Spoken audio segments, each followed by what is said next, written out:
hidup terserah. Mau jadi pendeta terserah, mau jadi polisi, tentara, mau jadi ustadz terserah. Itu bebas. Jangan sampai kamu mati dalam keadaan tidak beriman kepada Allah. Karena Allah sudah ceritakan dalam Al-Quran itu bagaimana orang-orang yang mati tidak beriman kepada Allah. Mereka katakan, Rabbana absyarna wa sami'na farji'na na'amal solihan inna mukinun. Ya Allah, kami telah melihat, kami telah mendengar, maka kembalikanlah kami ke dunia walaupun sesaat kami akan bertobat dan beriman kepadamu. Jadi tidak ada lagi. Jadi dunia ini kata Nabi, ad-dunya majratul akhirat. Dunia ini tempat menanam untuk akhirat. Begitu. Jadi masuk surga itu pasti, tetapi ada yang melewati neraka. Harus, karena apabila dia membawa dosa, kita berikan orang minyak campur dengan air, orang tidak akan terima. Kita memberikan orang nasi campur dengan pasir, orang tidak akan terima. Bagaimana Allah iman dicampur dengan kekufuran? 80%, pahala kita 50%, berarti masih ada 30% yang harus kita pertanggungjawaban. Gitu. Kalau di dalam kekristenan kan yang sudah masuk ke neraka tidak bisa keluar lagi. Nah itu. Nanti saya mau tanyakan itu juga. Yesus 3 hari kemana? Ya nanti silakan, nanti itu boleh ditanyakan. Oke. Saya kira nanti setelah kita debat selesai, siap. Pak Lodeng boleh tanya apa saja. Oke, siap. Kita akan adakan acara tanya jawab. Pak Lodeng boleh tanya apa saja ya. Jadi saya kira memang jelas beda ya, keselamatan dalam Kristen dan dalam Islam itu jelas beda. Pertama perbedaannya ini adalah persoalan dosa asal. Di dalam Kristen ini jelas ada dosa asal dan saya berikan ayat-ayatnya ya. Dari yang najis, seorang pun tidak. Lalu Ayub 15 ayat yang ke-14. Masakan manusia bersih, masakan benar yang lahir dari perempuan. Sekalipun ini pertanyaan jelas jawabannya tidak ya. Lalu Mazmur 51 ayat 7, sesungguhnya dalam kesalahan aku diperanakkan, dalam dosa aku dikandung ibuku. Jadi sejak dalam kandungan itu sudah dalam dosa atau dalam kesalahan ya. Lalu Mazmur 51, sejak dari kandungan pendusta-pendusta telah sesat. Roma 5 ayat yang ke-12, sebab itu sama seperti dosa telah masuk dalam dunia oleh satu orang, dan oleh dosa itu juga maut. Demikian maut itu telah menjalar kepada semua orang, karena semua orang telah berbuat dosa. Lalu Roma 5 ayat 18-19, sebab itu sama seperti oleh satu pelanggaran, ini pelanggaran Adam ya, semua orang beroleh penghukuman, demikian pula oleh satu perbuatan kebenaran, beroleh pembenaran untuk hidup. Jadi sama seperti oleh ketidaktaatan satu orang, semua orang telah menjadi orang berdosa, demikian pula oleh ketaatan satu orang, semua orang menjadi orang benar. Lalu satu terakhir ya, 1 Korintus 15, 21 dan 22. Sebab itu sama seperti maut datang karena satu orang manusia, demikian juga kebangkitan orang mati datang karena satu orang manusia. Karena sama seperti semua orang mati dalam, ini kata persekutuan dengan ini saya coret ya, karena itu sebetulnya tidak ada. Oh itu tambahan itu? Ya. Jadi karena sama seperti semua orang mati dalam Adam, demikian pula semua orang akan dihidupkan kembali dalam Kristus. Jadi 2 kali kata persekutuan dengan itu mesti coret. Itu tidak ada mestinya. Jadi ini dasar dari dosa asal. Apa Pak Lodeng mau menanggap? Ayub 15 nomor 14 itu ya. Di Ayub 15 nomor 14 itu masakan manusia bersih, masakan benar lahir dari perempuan. Di sini ada tanda tanya, apa maksud ayat ini? Karena ini ya, sekalipun tanda tanya itu jelas jawabannya tidak. Ya. Masakan manusia bersih berarti manusia ini kotor. Ya. Yang lahir dari rahim seorang perempuan. Ya, semua manusia lahir dari perempuan kotor. Kalau begitu Yesus dari mana? Berarti Yesus juga kotor. Ya, nanti ada ayatnya di mana Yesus dikecualikan, tapi itu nanti saya akan berikan ayatnya nanti. Ya, saya butuh penjelasan itu saja. Ya, Ayub itu. Terus nanti akan ada ayatnya nanti. Sekarang kita masuk dalam poin yang kedua. Semua manusia dalam kurung kecuali Yesus itu berdosa. Dan itu gara-gara dosa asal. Maka manusia itu sangat cenderung untuk berbuat dosa. Jadi kalau saya berikan perumpamaan begini ya.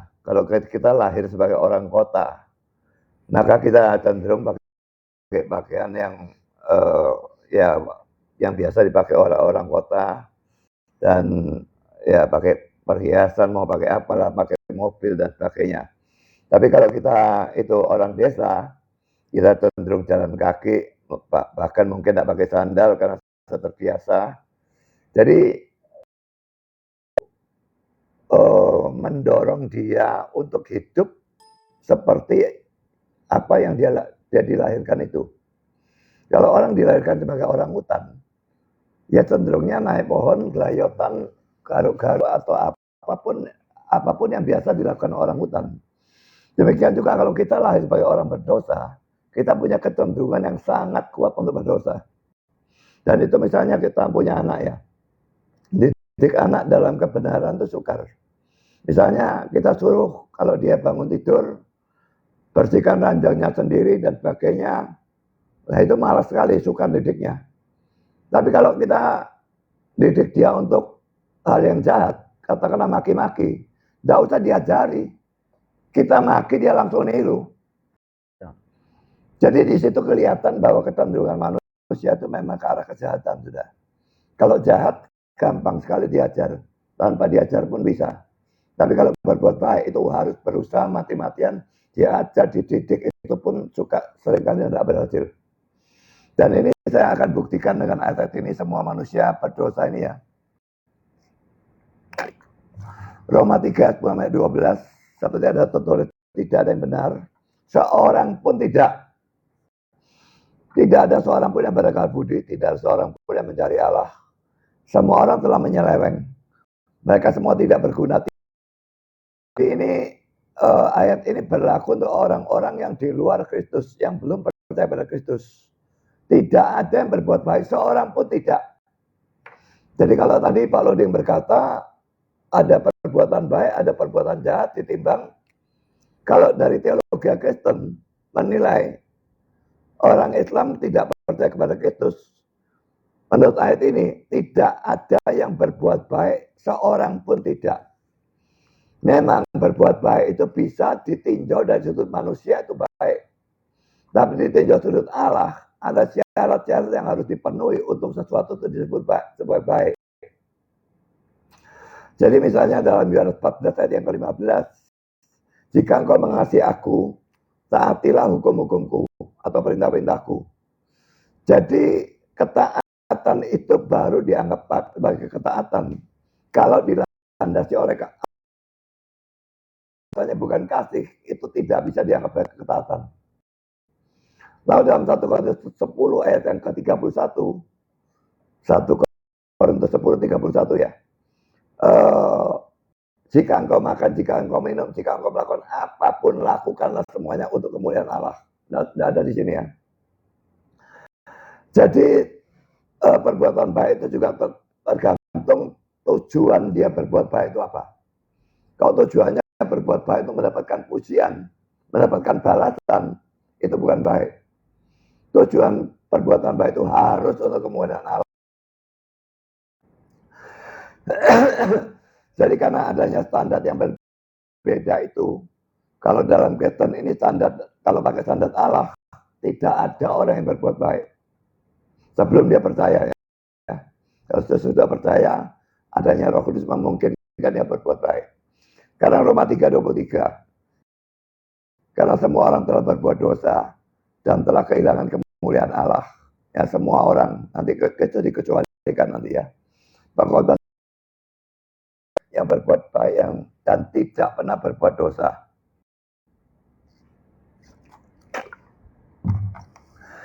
Lalu 1 ayat 8 dan ayat 10. Jika kita berkata bahwa kita tidak berdosa, maka kita menipu diri kita sendiri. Dan kebenaran tidak ada di dalam kita. Ayat 10. Jika kita berkata bahwa kita tidak ada berbuat dosa, maka kita membuat dia itu Tuhan, menjadi pendusta dan firman-Nya tidak ada di dalam kita. Jadi ini berlaku untuk semua orang, tapi Yesus ini saya sudah katakan tadi, satu-satunya yang dikecualikan itu Yesus. Ya. Dan ayat perkecualiannya itu ada, sedikitnya ada 3 ayat, Ibrani 4 ayat 15 yang tidak dapat turut merasakan kelemahan-kelemahan kita.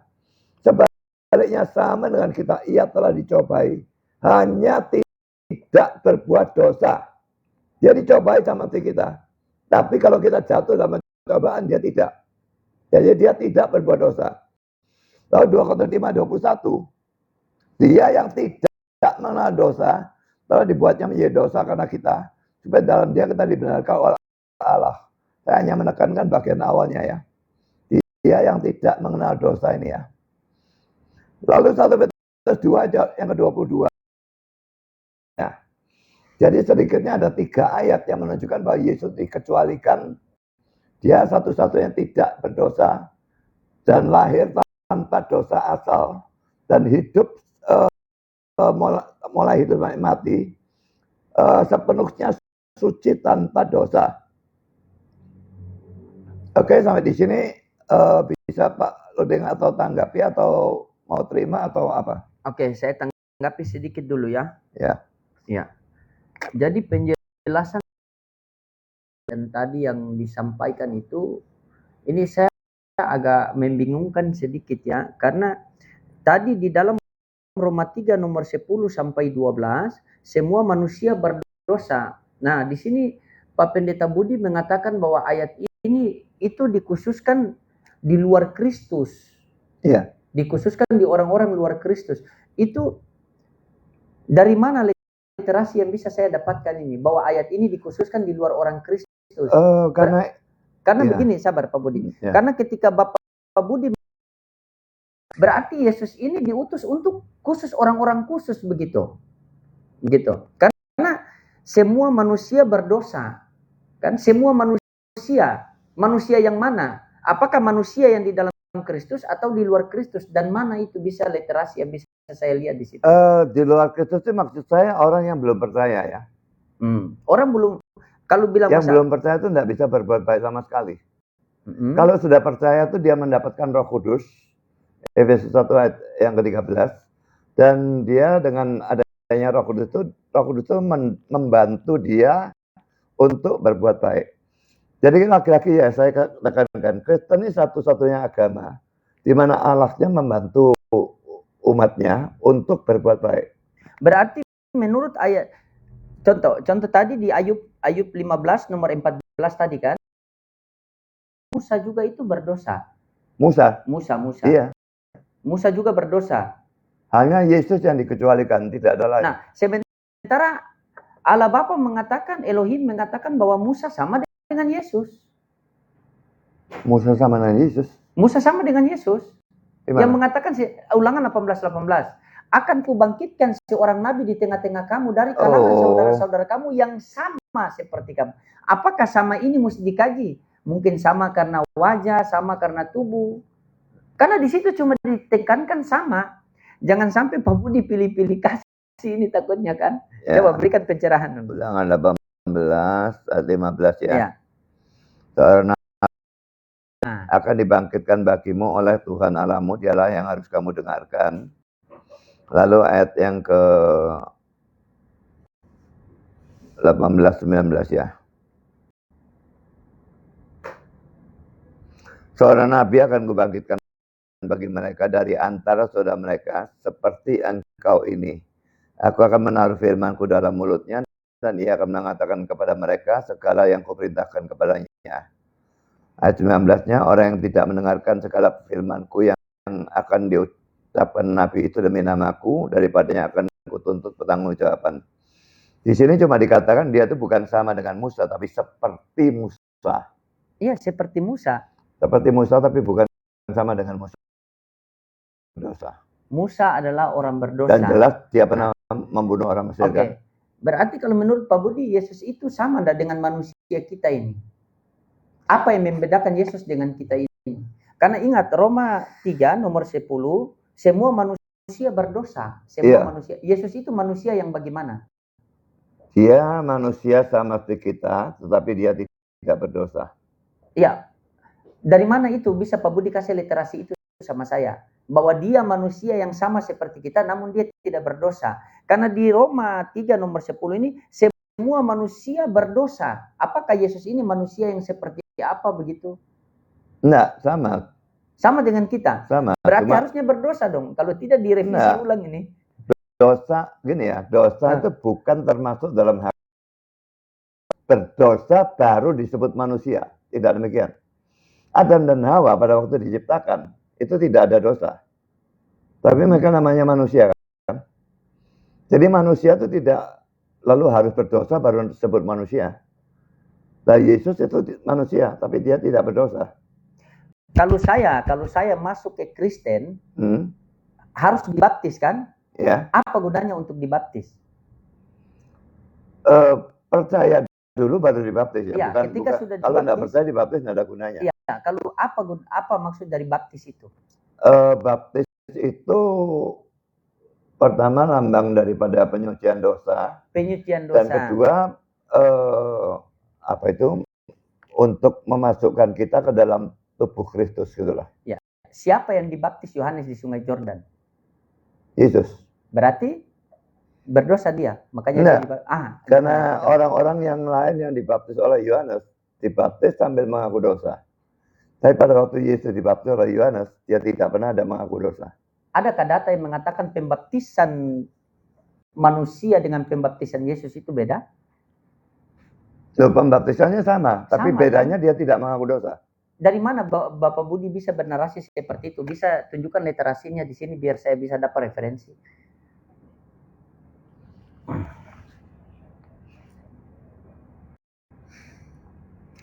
Ini orang-orang yang lain ya, atau 3 ayat 6. Sambil mengaku dosanya mereka dibaptis oleh Yohanes di Sungai Yordan. Ini orang lain ya.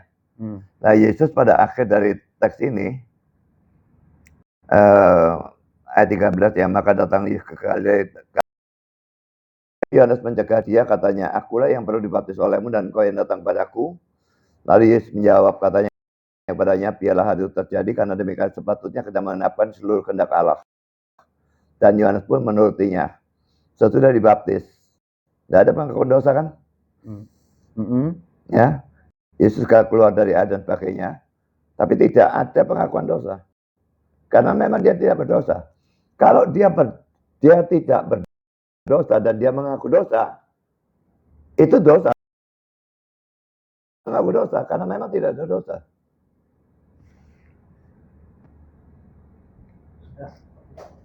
Sudah. Ya, silakan.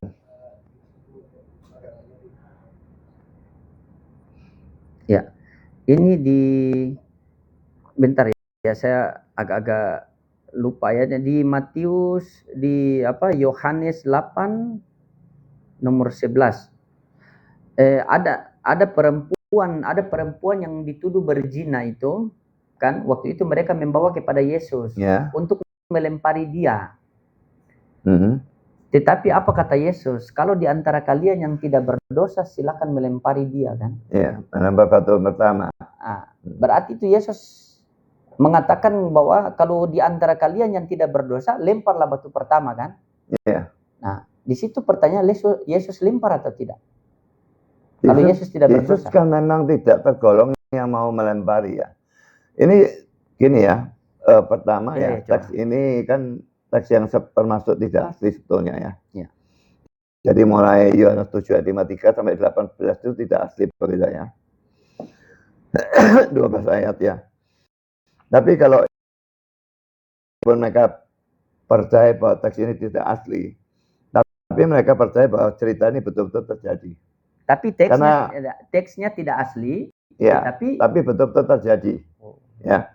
Jadi karena kalau dilihat ini memang tipikal Yesus ya. Cara dia ngomong dan sebagainya itu tipikal Yesus. Jadi itu dianggap betul-betul terjadi. Tapi dia kan bukan yang termasuk yang mau merajam. Orang-orang yang bawa perempuan itu yang mau merajam, dan mereka sebetulnya cuma mencobai dia. Ya. Dalam penjajahan Romawi, dan yang berlaku hukum rajam dalam perjanjian lama itu tidak berlaku.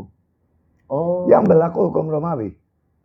Iya. Berarti hukum di perjanjian lama sudah tidak berlaku, yang berlaku hukum Romawi. Yang hukum undang-undang ya. Iya, undang-undang. Jadi kalau dalam perjanjian lama itu nanti ada hukum moral itu berlaku selamanya.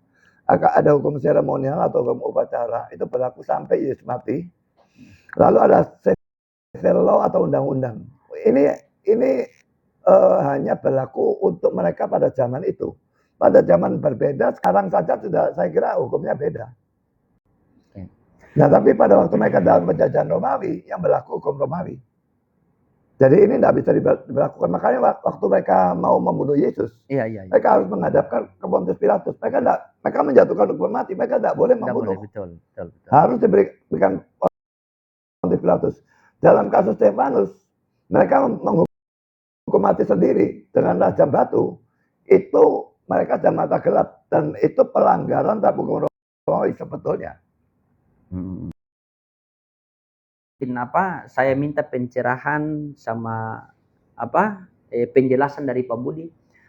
Bisa Pak Budi kasih penjelasan kepada kita semua bagaimana cara Yesus mengajar tentang keselamatan kepada murid-muridnya, kan? Karena nanti kita masuk ke sana.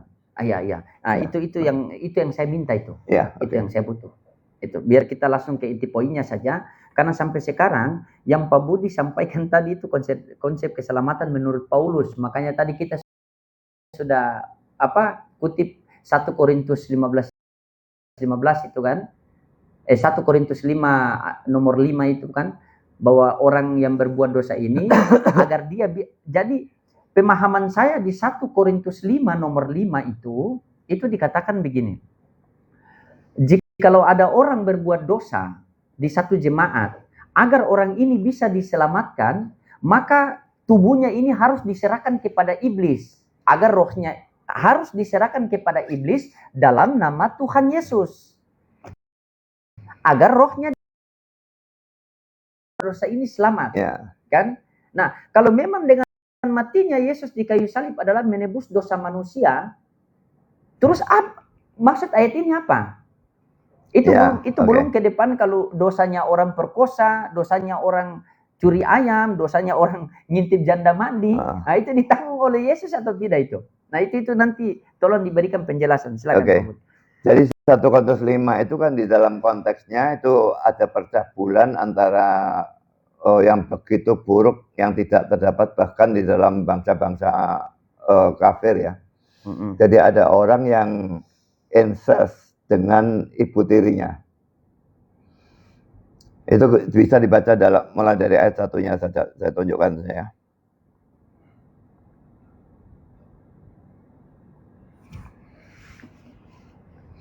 Ini ya, ada percabulan di antara kamu, dan percabulan yang begitu rupa seperti yang tidak terdapat sekalipun di antara bangsa-bangsa yang tidak mengenal Allah, yaitu bahwa ada orang yang hidup dengan istri ayahnya.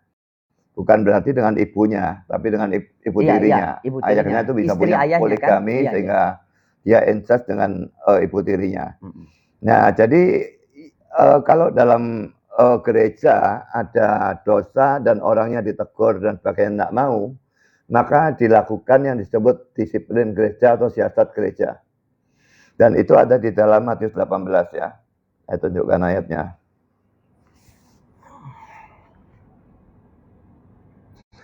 Ini ya, Matius 18. Apabila saudaramu berbuat dosa, tegurlah dia di bawah 4 mata. Jadi ini kalau dosanya itu tersembunyi, katakanlah kita tahu bahwa dia itu berzina, tapi tidak ada orang yang tahu, maka negornya itu harusnya di bawah 4 mata. Jadi hanya 1 lawan 1 gini saja negornya, jangan ditegur di depan umum. Jika ia mendengarkan nasihatmu, engkau telah mendapatnya kembali. Ya kalau dia bertobat, ya berarti tidak masalah sudah. Tapi kalau ayat 16-nya, jika ia tidak mendengarkan engkau, bawalah seorang atau 2 orang lagi, supaya atas keterangan 2 orang atau 3 orang saksi, perkara itu tidak disangsikan. Saksi ini harus orang yang tahu sendiri ya. Tidak bisa diberitahu oleh orang lain. Itu bukan saksi. Jadi kalau ada saksi yang lain, bawa 2-3 orang saksi, tegur lagi 3 orang atau 2 orang sedikitnya ya. Jika ia tidak mau mendengarkan mereka, sampaikanlah soalnya kepada jemaat. Dan jika ia tidak mau juga mendengarkan jemaat, pandanglah dia sebagai seorang yang tidak mengenal atau seorang pungut cukai Artinya dia tuh diekskomunikasi, dikeluarkan dari gereja. Nah, sebetulnya ini suatu tindakan kasih, bukan maksudnya berbuat jahat kepada dia. Kalau orang diekskomunikasi, seharusnya katakanlah si A diekskomunikasi. Seluruh jemaat itu tidak boleh ngomong sama dia. Itu pengucilan. Tujuannya supaya dia bertobat. Jadi bukan tujuannya untuk menghancurkan dia. Tujuannya supaya dia bertobat. Dan kalau dia bertobat, ya dia diterima kembali. Tapi selama dia tidak bertobat, dia tidak diterima. Terus hukuman pengucilan diberlakukan terus. Nah, Paulus mengatakan tadi dalam 1 Korintus 5 itu, serahkan kepada iblis itu tangan iblis. Yang tadinya dia dilindungi Tuhan. Sekarang perlindungan itu dibuka. Dia diserahkan kepada iblis. Jadi iblis boleh hancurin dia habis-habisan supaya dia bertobat. Dengan demikian kalau dia bertobat, dia diselamatkan. Mungkin dia dikasih penyakit, hancur tubuhnya. Lebih baik daripada dia masuk neraka kan. Nah, kalau dia bertobat, jiwanya tetap diselamatkan. Jadi tujuan dari pengucilan atau ekskomunikasi itu adalah supaya orangnya bertobat. Dan dia diselamatkan setidaknya jiwanya. Mau tubuhnya hancur itu urusan belakang. Karena tubuh ini tidak sepenting jiwa. Jiwa masuk neraka ini yang paling parah. Tidak ada kondisi lebih buruk dari itu. Okay. Masih ada Pak Doring? Boleh saya tanggapi sedikitnya. Ini di 1 Korintus 5 nomor 5 itu kan orang itu harus, apabila orang yang berbuat dosa itu kan dia berincest dengan ibu tirinya kan. Maka orang ini agar bisa selamat, ketika dia mati, berarti tubuhnya ini kita serahkan kepada iblis dalam nama Tuhannya Yesus, dalam nama Tuhan Yesus kan, agar rohnya diselamatkan pada hari Tuhan. Nah, ini pengajaran siapa? Karena pengajaran Yesus sangat berbeda. Di dalam Matius 19, data 16, 17, 18, datang seorang muda kepada Yesus.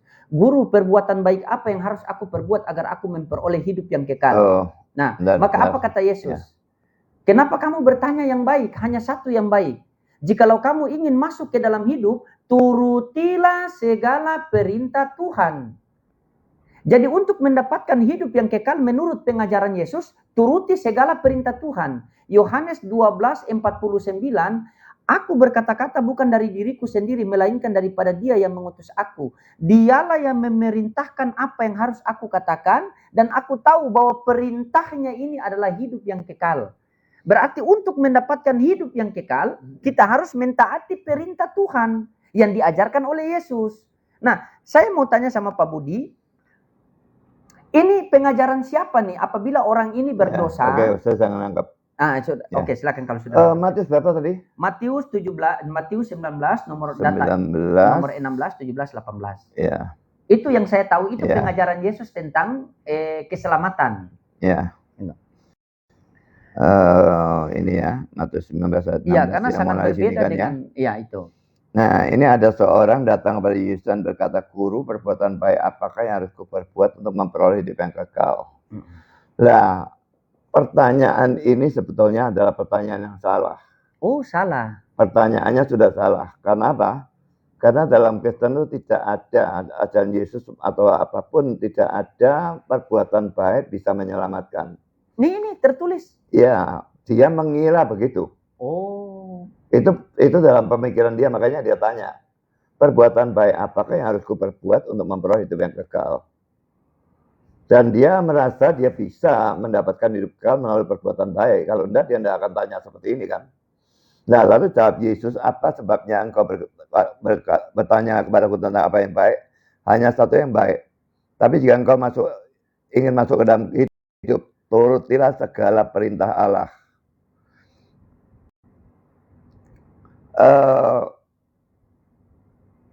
Kata orang itu padanya, perintah yang mana? Kata Yesus, jangan membunuh, jangan berzina, jangan mencuri, jangan mengucap saksi dusta, hormati ayah ibumu, dan kasihlah sama manusia seperti dirimu sendiri. Jadi Yesus di sini bukan mengajarkan keselamatan karena perbuatan baik. Dia itu mau menyadarkan pemuda itu. Dengan hukum-hukum ini, kamu bisa mentaati apa enggak? Seharusnya dia sadar. Tapi ternyata orang ini, kalau dalam bahasa Inggris, self-righteous ya, orang yang menganggap dirinya benar. Ya. Kata orang muda itu kepadanya, semuanya telah kuturuti. Dia mengira dia sudah menturuti, itu tidak mungkin. Ya, nanti terbukti nanti ya. Apalagi yang masih kurang. Kata Yesus kepadanya, jika engkau tidak sempurna, pergilah, jualah sekalian milikmu dan berikan kepada orang miskin. Maka engkau akan berharta di surga, kemudian datang kemari dan ikut aku. Ketika orang muda itu mendengar perkataan pergilah, ia dengan sedih sebab banyak hartanya. Dia disuruh menjual miliknya dan berikan pada orang miskin. Dia mau atau tidak? Dia tidak mau kan? Dia tidak mau. Kalau dia tadi mengatakan dia sudah mengasihi sesamanya seperti dia sendiri, kenapa dia tidak mau? Berarti dia belum mengasihi sesamanya seperti dia sendiri. Seperti yang dia klaim bahwa dia sudah melakukan itu. Klaim dia itu salah. Dia tidak sadar, tidak menyadari. Tapi kata-kata Yesus itu membuat dia sadar. Dia tidak bisa mengasihi sesamanya sendiri. Disuruh jual tidak mau. Dan dia tahu perkataan Yesus benar. Karena itu dia pergi dengan sedih. Dia lebih cinta hartanya daripada keselamatan. Ini tidak ada orang lebih goblok dari ini. Apa gunanya punya 1 triliun tapi kita masuk neraka? Betul. Saya lebih baik jadi orang miskin tapi pada akhirnya masuk surga. Jadi orang miskin paling-paling kita hidup 100 tahun. Ya. Tapi kita masuk surga selama-lamanya. Tapi punya 1 triliun masuk neraka selama-lamanya. 1 triliun enjoy, 1 triliunnya menikmati itu cuma paling banyak berapa puluh tahun. Apalagi kita yang saya sudah hidup 70 tahun lebih. Paling-paling saya hidup 10 tahun lagi, 20 tahun lagi. 100 triliun yang udah ada gunanya. Jadi ini bukan Yesus mengajarkan keselamatan karena perbuatan baik. Dia maunya menyadarkan pemuda itu kalau dia itu orang berdosa. Tidak mungkin masuk surga dengan perbuatan baik.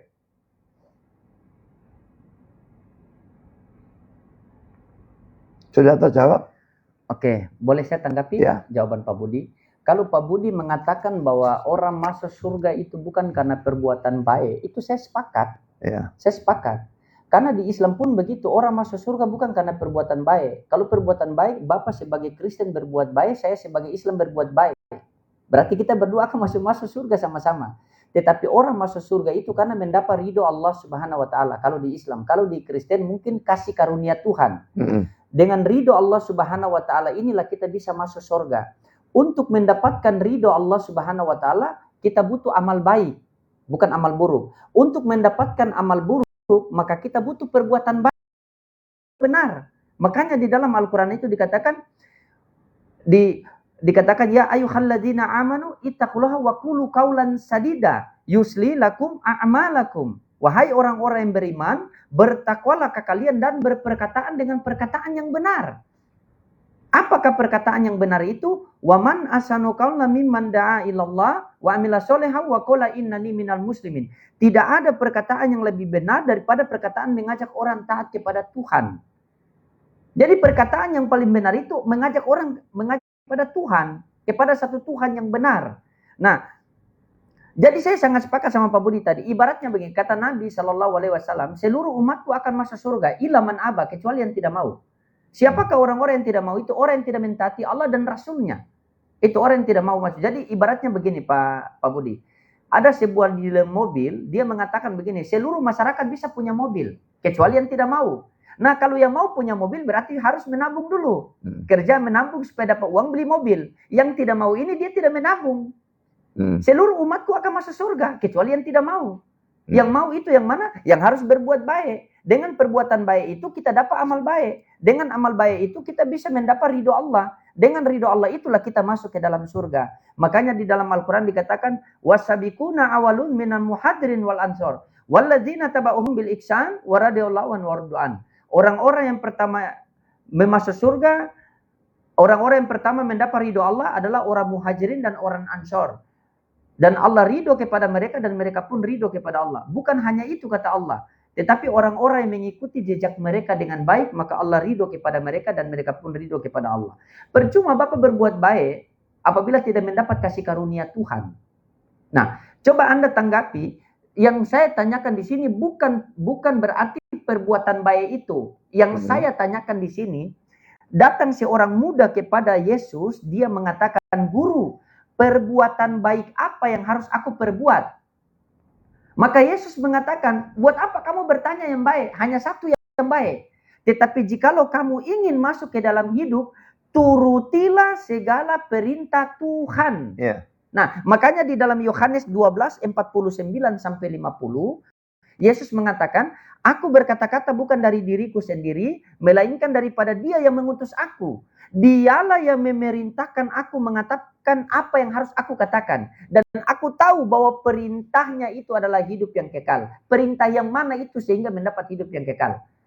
Apakah perintah menuhankan Yesus? Apakah perintah ketika orang berbuat dosa serahkan kepada iblis? Apakah perintah itu harus percaya bahwa dengan matinya anak yang tunggal itu adalah penebusan dosa? Perintah yang mana Yohanes itu? berapa tadi? Yohanes 12:49 sampai 50. 12.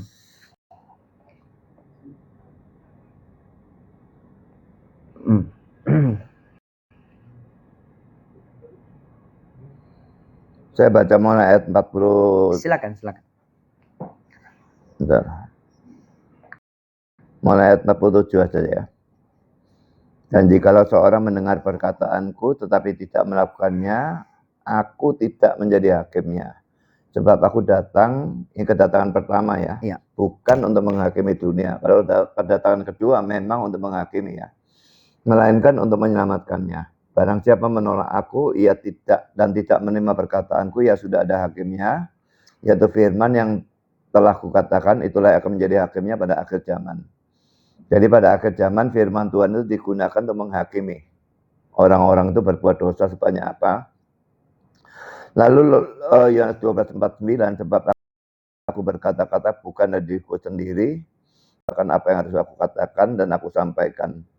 Dan aku tahu bahwa perintahnya itu adalah hidup yang kekal. Jadi apa yang aku katakan, aku menyampaikannya sebagaimana yang difirmankan oleh Bapa kepada aku."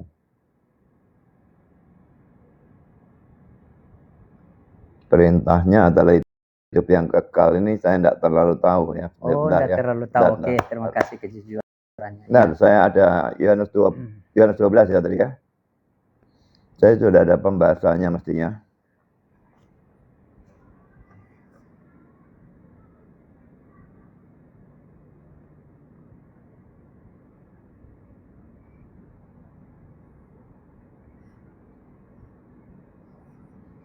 Yohanes 12.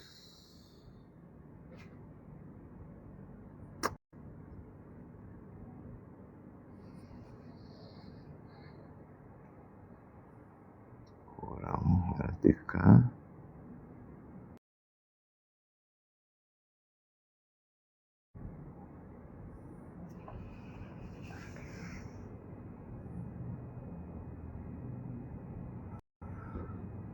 Yohanes 12.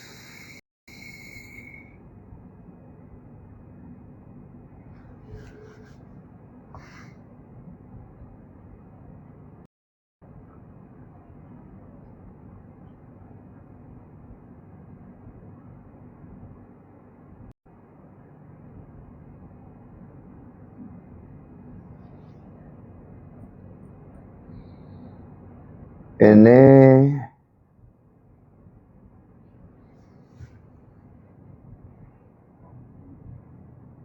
yang ditanyakan ayat 49 atau 50? Iya, kan dua-dua kan dia satu kan. Aku berkata-kata 49 Dalam sampai ayat 50. 49 ini Kristus membedakan diri dengan Bapa karena dia menyorot dirinya sebagai manusia. Lalu ayat 50-nya ini perintahnya itu adalah hidup yang kekal. Jadi ini menunjukkan pentingnya firman Tuhan. Karena kalau kita tidak mengerti firman Tuhan, kita juga tidak tahu bagaimana caranya mendapat hidup yang kekal. Iya, firman Tuhannya. Apa itu perintahnya hidup yang Perintah kekal? itu di Ya. sini firman Tuhan. Nah, Firman. jadi kita belajar firman Tuhan atau Alkitab, kita tahu bagaimana cara mendapat hidup kekal, dan Alkitab mengajarkan kita percaya kepada Yesus, maka kita mendapatkan hidup yang kekal. Ingat enggak ketika orang kaya itu bertanya kepada Yesus, terus Yesus bilang, turutilah segala perintah Tuhan, kan? Nah, makanya tadi kan saya jelaskan, turuti segala perintah Allah itu dengan maksud Yesus menyadarkan dia, kamu mau menuruti segala perintah Allah itu tidak mungkin. Ya. Mau masuk perbuatan, memang kalau seandainya dia bisa taat sempurna 100% tanpa gagal satu kali pun, dia selamat. Tapi tidak ada orang yang bisa. Hanya satu orang, hanya Yesus yang bisa taat sempurna itu. Jadi dia maksudnya menyadarkan, bukan mengajarkan bahwa kalau taat sempurna, taat mentaati segala perintah Tuhan, masuk surga, dia maunya menyadarkan kamu tidak bisa. Kristus. Iman tanpa perbuatan itu apa, Pak? Iman tanpa perbuatan mati. Mati. Berarti butuh enggak perbuatan baik? Tidak bisa tidak, Pak Luding. Oh, iya. Kalau orang itu beriman, dia kan tadi saya katakan sudah dia akan menerima Roh Kudus ya. Kalau dia beriman sungguh-sungguh, dia menerima Roh Kudus. Pada saat dia beriman, dia terima Roh Kudus. Dan Roh Kudus ini mengeluarkan buah roh dalam Galatia 5, 22 dan 29. Dan itu akan membuat adanya pengudusan dalam dirinya dia. Kalau orang percaya, dia mengaku percaya, tapi tidak ada pengudusan sama sekali, omong kosong imannya tuh. Pengudusannya itu mesti ada. Harus ada.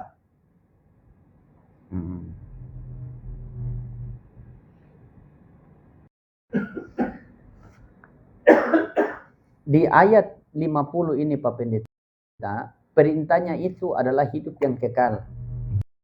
10 hukum Taurat Elohim turunkan, kan? Jadi untuk mendapatkan hidup yang kekal, berarti kita harus mentaati perintah Allah. Perintah Allah itu yang mana? Ada berapa hukum yang Allah turunkan? Di sini perintah ini menunjuk pada firman Tuhan, ya. Iya, seluruh firman Alkitab, Tuhan. ya. Jadi pada waktu orang